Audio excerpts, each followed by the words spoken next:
I am the Tofu Golem. Please enjoy the video. In this video, I will show how to make sauerkraut without vinegar, easy method.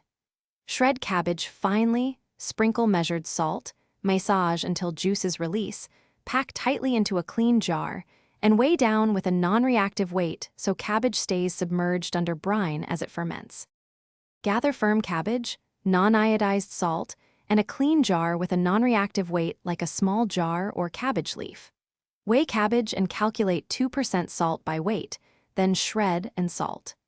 Massage until juices appear to create natural brine, then pack cabbage tightly into the jar, leaving some headspace for gases to escape. If you're finding this video helpful, please subscribe and like to support more recipes. Quick recommendation: socks life's too short for cheap socks. Go darn tough with a lifetime warranty. They make standing at the counter more pleasant.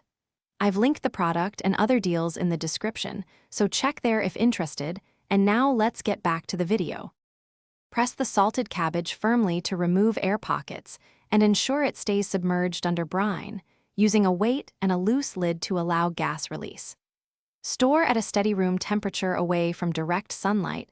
Check daily for froth or scum and skim if needed, and begin tasting after about 1 week until the flavor suits you. Then transfer to cold storage. Thanks for watching. Consider subscribing if we helped you today.